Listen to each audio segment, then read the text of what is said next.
Los países ricos son aquellos que lograron desarrollar y dominar más y mejores tecnologías. La tecnología es lo que nos facilita y mejora nuestras actividades, las actividades humanas. El avance tecnológico es lo que nos da mejores alimentos, mejor salud, mejor transporte, mejor educación, mejores trabajos, mejor calidad de vida en general. Y eso es potencia económica. ¿Por qué? Porque todas las actividades económicas pierden valor con el tiempo. Los productos y servicios que hoy producimos se vuelven cada vez menos valiosos y eventualmente desaparecen. Podés pensar en la fotografía por rollo, en los teléfonos con cable o en cualquier otra industria que ya se ha vuelto obsoleta. Eso ocurre todo el tiempo. Entonces los países ricos invierten cada año una fracción mayor de sus PBI en investigaciones científicas y desarrollos tecnológicos. Y no lo hacen por una cuestión cultural o de mera posibilidad. Lo hacen para sostener sus niveles de bienestar.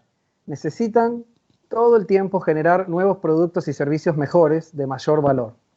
Y para lograr eso, trabajan vigorosamente en investigaciones científicas que brindan los fundamentos para las nuevas tecnologías. Y las nuevas tecnologías son la llave para las innovaciones, los productos y servicios mejores de mayor valor. Si un país se queda haciendo siempre lo mismo, si no actualizamos nuestras actividades económicas, si no innovamos, nuestras empresas pierden competitividad y pierden capacidad de generar riqueza. Y entonces nos volvemos cada vez más pobres, como nos ocurre a nosotros. Argentina es cada vez más pobre porque nuestras actividades económicas valen cada vez menos en el mercado global. Y acá estoy hablando de PBI per cápita, no estoy hablando de distribución. Del problema de la distribución corre por un carril paralelo. El PBI per cápita de Argentina, es decir, la riqueza que generamos por habitante como país, es cada vez menor en la comparativa internacional. Y todavía se oye decir que Argentina era una potencia mundial a fines del siglo XIX, principios del siglo XX, porque teníamos un PBI per cápita alto, vendiendo granos y carne congelada. Bueno, pasaron 100 años, nada menos. ¿Y qué pasó? Los países que nos compraban granos y carne hace 100 años desarrollaron la mecánica cuántica, los barcos de gran porte, los motores de combustión interna, las industrias eléctricas, químicas, farmacéuticas, el teléfono, las telecomunicaciones, la microelectrónica, las computadoras, etcétera, etcétera, etcétera, etcétera. Todo, obviamente, a partir del conocimiento científico y la tecnología. Y pasaron 100 años y nuestro destino sigue dependiendo en gran medida del precio de los granos. Entonces, evidentemente hicimos algo mal. Nos dicen que somos un país en desarrollo desde hace mucho tiempo, pero en realidad somos un país estancado. Wow, Fernando, qué definición, un país estancado. Ahora, decinos, ¿por qué en Argentina la ciencia y los científicos parecen ir por un lado y la producción y los empresarios por otro? ¿Vos crees que deberían trabajar juntos? Bueno, sí, eso nos viene ocurriendo desde hace muchísimo tiempo, por distintos motivos. Y tenemos que reconocer ese problema. Ese problema está en la raíz de nuestro estancamiento, ¿no? Lo primero que tenemos que hacer es reconocer el tremendo retraso científico y tecnológico que tenemos como país. Sin tecnología no hay capacidad de innovación.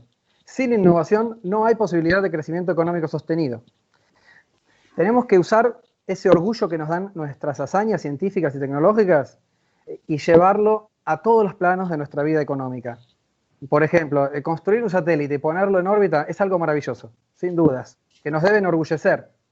Pero eso no nos va a sacar adelante. El problema es más amplio.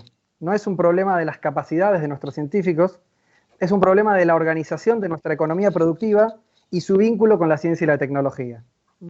Un país, como decías vos, donde la agenda económica, la agenda productiva y la agenda científico y tecnológica corren separadas, no tiene chances de desarrollarse. Estamos un poco atrapados en una creencia de que si ordenamos ciertas variables y conseguimos estabilidad macroeconómica, el crecimiento sostenido se dará de manera natural, espontánea. Pero eso no es así. La estabilidad macroeconómica es una condición favorable, sin dudas, posiblemente necesaria, pero no es suficiente. ¿Por qué? Porque no es el corazón del problema. Si no se trabaja para generar productos y servicios mejores, de mayor valor, cualquier equilibrio económico que consigamos va a tener fecha de vencimiento.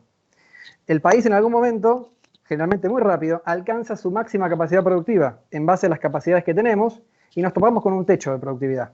La economía se estanca, la generación de riqueza se frena, pero las demandas de la población no cesan. Y entonces se establece una situación de déficit de cuenta corriente, también de déficit fiscal muchas veces, y esa situación después de un tiempo se vuelve insostenible y caemos en una crisis como la que estamos atravesando hoy, que no tiene nada de novedosa. Esta es una historia que se repite y que se seguirá repitiendo si no atacamos el origen del problema. Hay que dar un volantazo en la política científico-tecnológica productiva, la agenda productiva debe estar atravesada centralmente por el debate tecnológico, bajo el paradigma de tecnologías convenientes para cada estadio de nuestro proceso de desarrollo, contemplando las posibilidades de hoy y siempre con una visión de futuro. Siempre plantearnos y proponernos de qué va a vivir Argentina en 20 o 30 años, para no seguir haciendo lo mismo.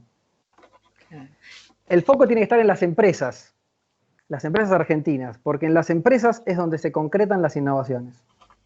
Entonces, de vuelta en este caso, no tenemos que contentarnos con los éxitos de empresarios individuales excepcionales, que los tenemos y también nos deben enorgullecer.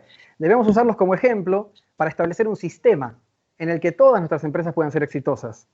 Muchas de nuestras empresas se encuentran atrasadas y deben encarar una curva de aprendizaje acelerada, incorporar tecnologías cada vez más modernas y eficientes para poder conquistar cada vez más y mayores fracciones de mercados internacionales. Esto requiere de políticas instituciones públicas de innovación mucho más fuertes, mucho más profesionales, que sean competitivas internacionalmente y con un estrecho vínculo con el sector privado. Además, dejemos generar un esquema impositivo distinto y de incentivos que facilite y estimule la inversión privada productiva y en innovación. Las empresas argentinas, al igual que las del resto del mundo, necesitan apoyo, rentabilidad e incentivos para invertir en I+D. Lo que hay que hacer es amalgamar al sistema científico y tecnológico con el sector empresario y las organizaciones de trabajadores. Ellos deben conformar una comunidad innovadora, abrazando el paradigma del conocimiento y la innovación. Las empresas así serán más competitivas, los trabajadores obtendrán mejores salarios y condiciones, y el sistema científico tendrá un claro demandante de su labor. Cuando esto se hace correctamente, un país sale del estancamiento y se convierte en un verdadero país en desarrollo en pocas décadas, como lo decías vos, y no me quedan dudas que podemos hacerlo.